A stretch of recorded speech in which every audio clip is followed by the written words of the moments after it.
Mr. Elegante here from A Plus College Ready. Just giving you a short intro on the history of the atom. We don't really need to know all the little people in all the little days, but there are a couple worth mentioning over time. A long time ago, people believed that they could mix different things together and make gold.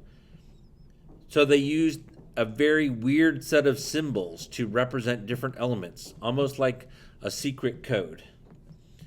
Berzelius here is noted for saying, let's not do silver like a moon. Let's do silver with a letter symbol. Let's not do sulfur like this weird symbol down here. Let's use a letter symbol. Because of him, oh so long ago, we have a periodic table that makes sense and not just something that looks like a work of art. John Dalton proposed the first atomic theory, namely that all things are made of tiny indivisible things called atoms, that the atoms of the same element are same, that the atoms of different elements are, well, different, big surprise, and that chemical reactions happen when we rearranged atoms in a new way.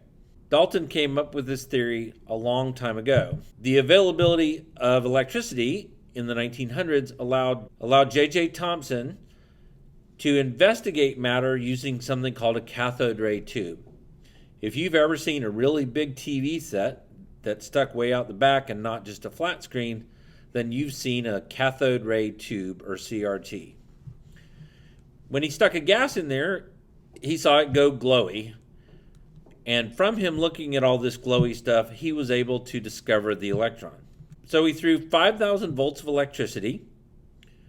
He put a positive charge on one end of the electricity, a negative end on the other, just like you would have on a battery. And you throw a lot of electricity through it, and he saw that a beam of light was given off. This is an actual tube with 5,000 volts of electricity running through it. He played around with the tube and saw that you could actually steer this beam of whatever it was with a magnetic or electrical field. And he knew once you could steer it that the particles had to have a charge. So Thomson played with his tubes. He stuck a magnet up against it and saw what happened. He stuck a little paddle wheel in the middle of the tube. And when those beams of light hit that paddle wheel, it actually made it spin down the tube. He wanted to know what end the light was coming from and which end the light was moving to. So he put something in the middle to cast a shadow. It's hard to see, but on the left-hand side, that's the source of those little beams of light. And then there's a cross in the middle, and it's casting a shadow. From this, he knew that the beams of light started at the negative end of the electrical contact and went towards the positive end of the electrical contact. Therefore, he knew they had mass. They could spin a paddle wheel. He knew they had a negative charge. They were being attracted to the positive end of the electricity. And it didn't matter what gas he put in there. He always got light. It wasn't always the same color. He always saw his cathode rays. At the turn of the century, there wasn't a whole lot to do. And so people would line up to see really wondrous things at the time. This is a cathode ray tube. People would pay a nickel, gather in a tent, and stare at the light given off by this. We know today that the light given off to this is pretty, yes, but there's also X-rays and ultraviolet rays given off. Back then, they didn't really understand that, so these people were getting a healthy dose of radiation. This is called a Crookes flower tube, and if you wanted to see what this actually looks like, it is this very tube right here, a cathode ray tube. The tube has three little paddles made of foil there at the top, and then it has these flowers down towards the bottom. Those flowers look like they're all the same color. They were each coated with a different type of coating called a phosphor. And when the electrons hit them, those phosphors would all glow with a different color. That's exactly how they used to make TVs back in the day. An electron would strike a different color of phosphor and give off a certain color. The foils at the top would spin as the electrons hit them, causing the shadow that you see. Robert Millikan ran an inventive set of experiments where he tried to figure out what's the charge to mass ratio of an electron.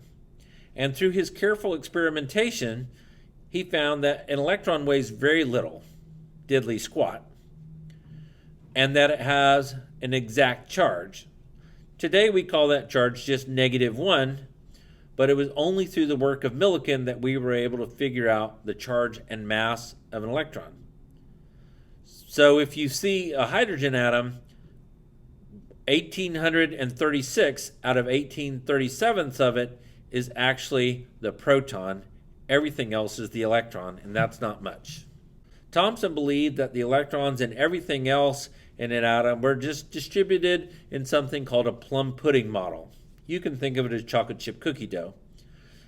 Ernest Rutherford from New Zealand actually set up an experiment to try and figure out what exactly did the atom look like. He fired alpha particles through a piece of gold foil, expecting them to all pass right through.